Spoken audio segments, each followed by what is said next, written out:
I'm writing this in the middle of a night shift at the Lenoir Greyhound Transit Center in North Carolina. Yes, that one off U.S. Highway 220 that most folks in our small town pass by without a second thought. And I just have to document what I experienced last night. I'm still trying to piece it all together. It's one of those nights that just defies easy explanation. It was Tuesday, October 12th, 2021, and I was on my usual cleaning round after the last bus left for the night. I'd started around 1:30 a.m., going through the main hall, empty waiting area, and the adjoining corridors. I'd been working here for a couple of years, and nothing ever really happens.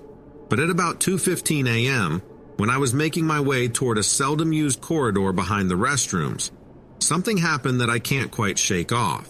The fluorescent lights in that stretch started flickering intermittently, and I initially assumed it was just an electrical glitch in an old building that's seen better days. I mean, this facility was originally built in the early 20th century and renovated in the late 90s, so it's no stranger to creaks, groans, and the occasional malfunctioning light. As I reached the corridor, a faint sound, almost like a measured, deliberate step, caught my attention. I slowed my pace, broom in hand, my senses suddenly on high alert, and then I saw it. A figure, tall and oddly proportioned, emerged from a shadow near the far end of the corridor. I'd always joked with other night shift workers about seeing ghosts or odd shapes in these dimly lit halls, but nothing had ever been as distinct as what I witnessed that night. The figure's skin had a strange, almost scaly texture to it. It moved with a deliberate slowness, each step as if weighed down by a heavy ancient purpose. But what struck me most were its eyes. They glowed softly, a light that wasn't harsh like the fluorescence, but had an almost ethereal quality. It wasn't the cold, unblinking stare of a security camera or a stray reflection. It was a living, burning glow that conveyed something beyond mere curiosity. I'm not one to jump to conclusions about the supernatural, but the moment was indelibly imprinted on my mind. I paused in the corridor, frozen in that moment of disbelief, and tried to convince myself that it was a trick of the light or my tired mind playing tricks.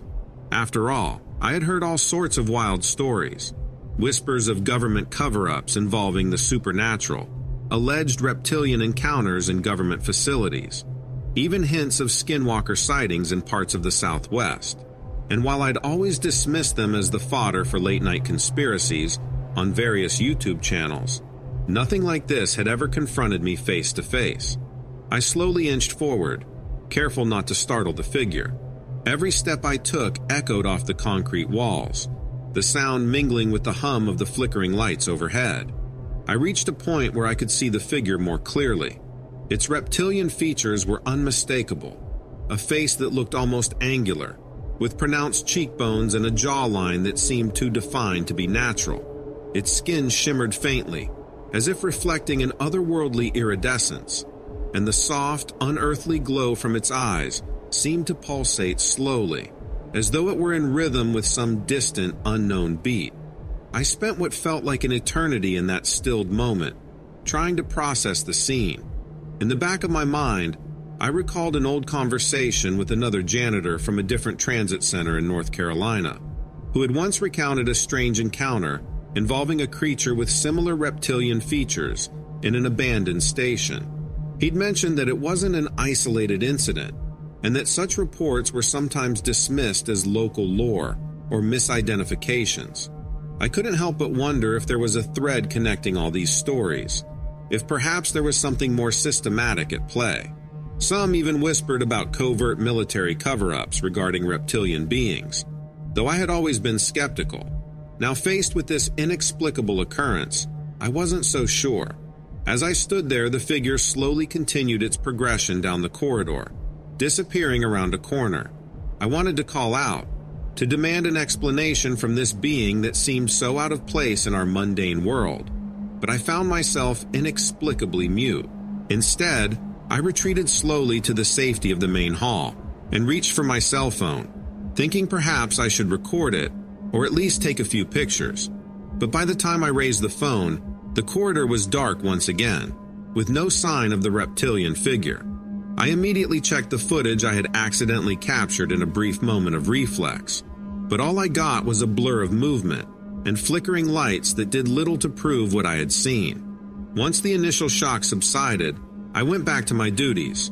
Though my mind kept drifting back to that surreal encounter, I meticulously finished cleaning the rest of the transit center as if nothing out of the ordinary had happened.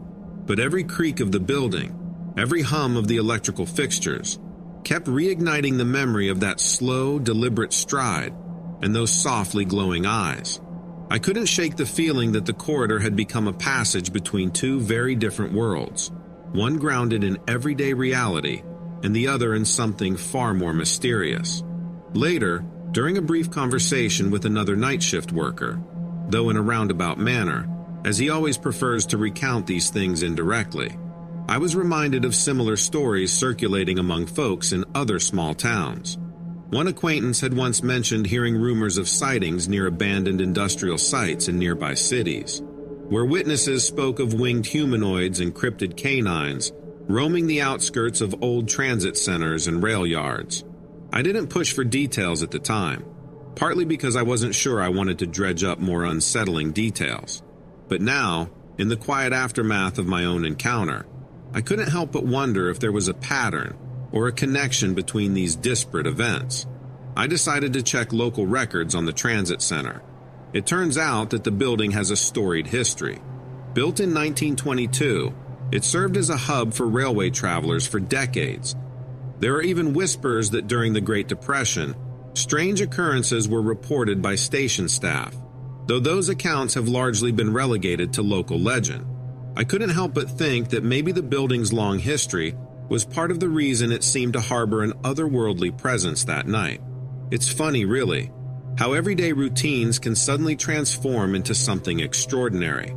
I've spent countless nights sweeping floors and mopping up spilled coffee at the Lenoir Greyhound terminal, and never once had I encountered anything remotely paranormal.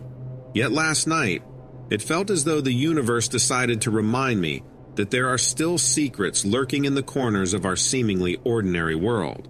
I even remembered an article I'd read in the early 2000s about alleged government and military cover-ups regarding reptilian entities.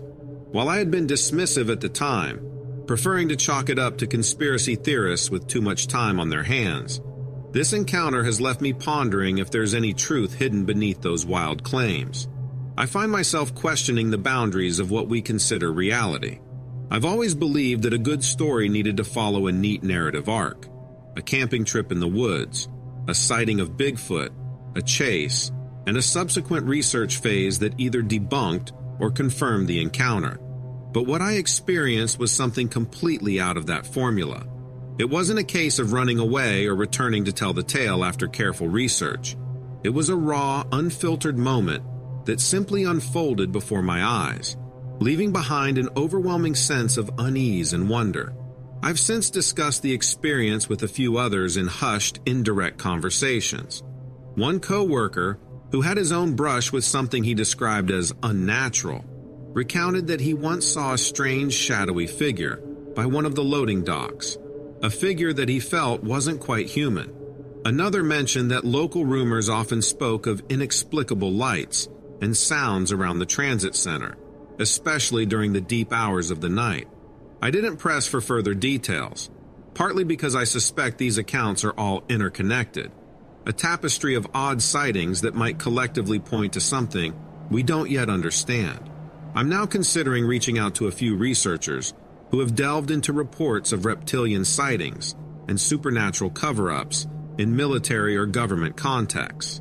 There's a particular documentary on a well-known YouTube channel that explored similar themes, and while I don't want to jump to conclusions, the similarities between those accounts and what I witnessed last night are too striking to ignore completely.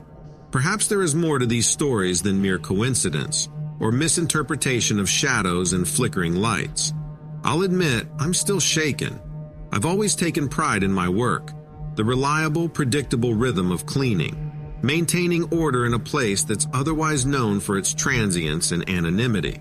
Now, every time I pass that same corridor, I can't help but look at it with a sense of trepidation and curiosity.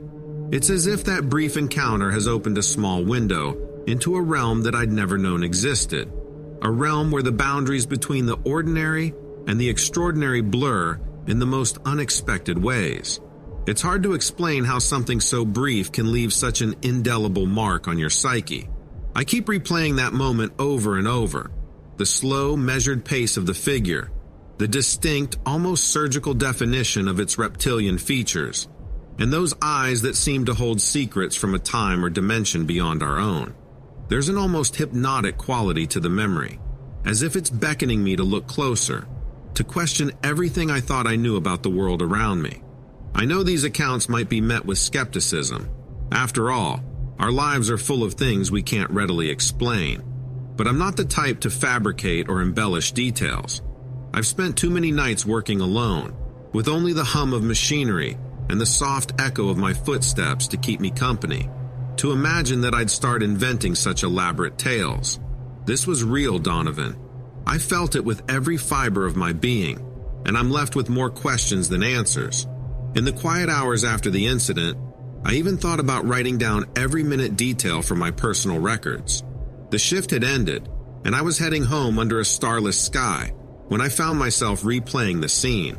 The incident has disrupted my usual rhythm, and I've been unable to focus on the mundane aspects of my day-to-day life.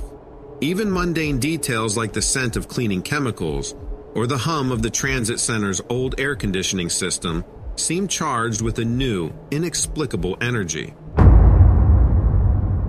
I work maintenance at the Riverbend Water Treatment Plant near Springfield, Oregon, a facility I've been with for nearly 8 years now, so I reckon I know every nook and cranny of the place. Yet nothing in all that time has prepared me for what I saw on the night of November 12th, 2024. I was making my usual rounds just after closing, doing a routine inspection on the storage tanks. It was a chill night with a heavy drizzle, the kind that makes everything slippery and the silence of the plant feel even more oppressive. I just finished tightening a bolt on one of the pumps when I heard something unusual, a soft rustling coming from behind the large storage tank where we store treated water. At first, I thought it might be a stray animal, maybe a raccoon or some local critter rummaging around. I'd dealt with those before, but something was off. I set my flashlight on a low beam and turned to scan the dark area behind the tank. That's when I saw it. A creature unlike any I'd ever encountered. A reptilian being, oddly proportioned, its body long and sinewy, with a series of glistening scales that caught the light in a way that almost made it seem iridescent. It wasn't a common snake. It had an upright stance that reminded me vaguely of those stories about reptilian humanoids whispered around in conspiracy circles. The creature's head was elongated, with eyes that shone a disturbing, almost intelligent glimmer. I couldn't tell if it was observing me or simply startled by my presence.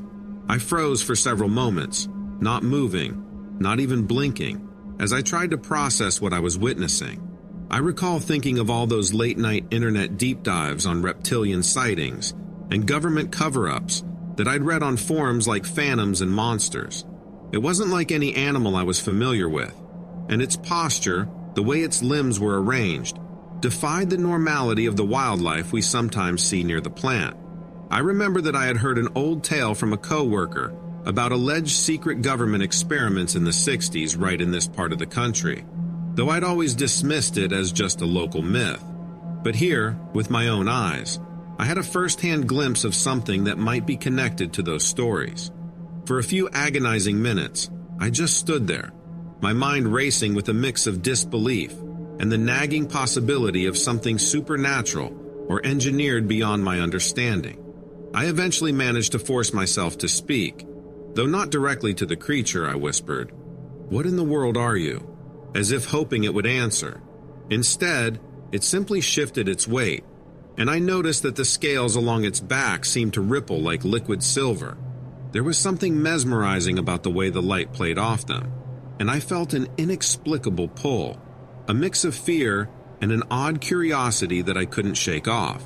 I took a couple of steps back, my boots echoing in the empty hallways of the facility. Every step felt surreal, like I was walking through a bad dream. In that moment, I began to recall other strange events that had been happening around here in recent months. Odd noises in the night, equipment malfunctions that defied explanation, and even reports from a few employees about fleeting shadows moving where no one should be.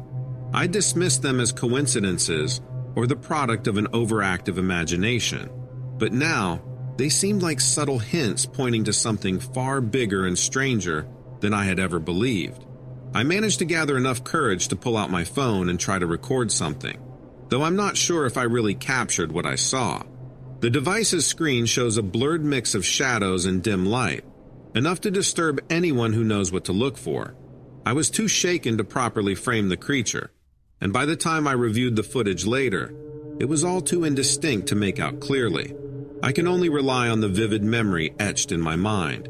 The creature's almost human-like posture, the way it moved with a predatory grace, and those eyes that seemed to hold an intelligence beyond natural instinct. Now, I know what you're thinking, Donovan. This all sounds too much like the stuff of urban legends and late-night creepypasta, but I assure you, every detail is real. I'd been working nights for so long that the monotony of the job had dulled my senses, but nothing had dulled my ability to recognize when something was out of place. And this was no ordinary night.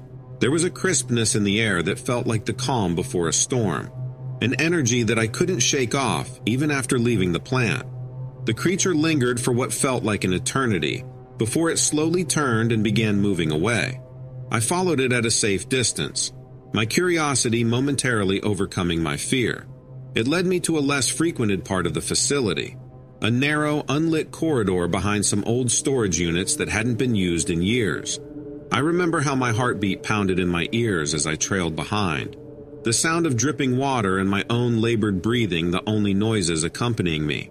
It was as if the creature was guiding me somewhere, deliberately avoiding the well-lit areas where I'd feel more secure. At one point, it paused near a sealed door that hadn't been opened in decades. I thought of the rumors I'd heard about that door being part of an old maintenance wing that was shut down after a series of unexplained events in the early 1980s.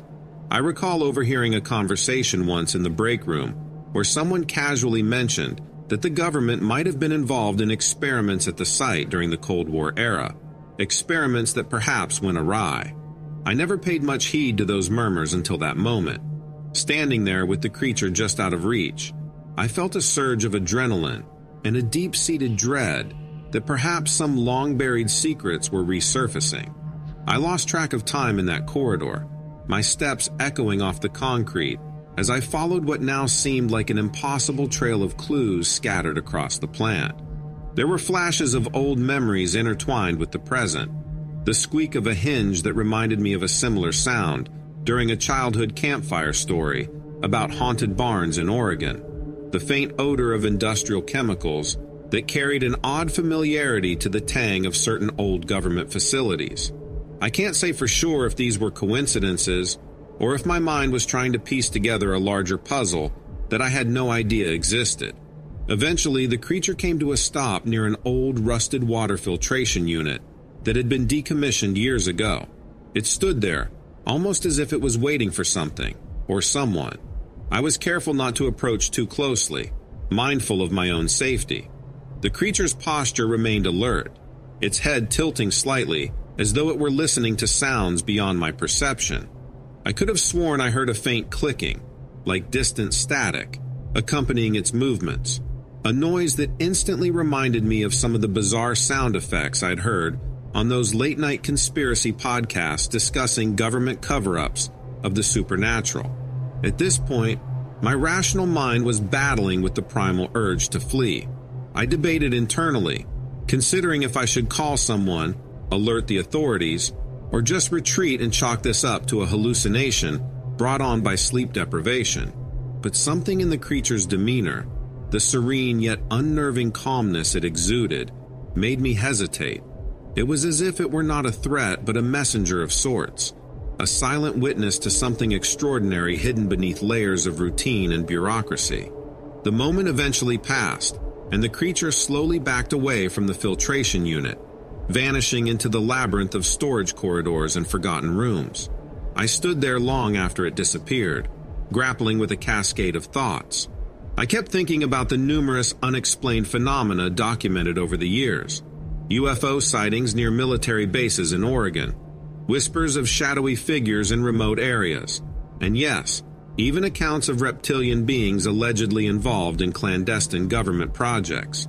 I've always had a healthy skepticism about these things, attributing them to mass hysteria or misidentifications. But what I witnessed that night left me no room for doubt.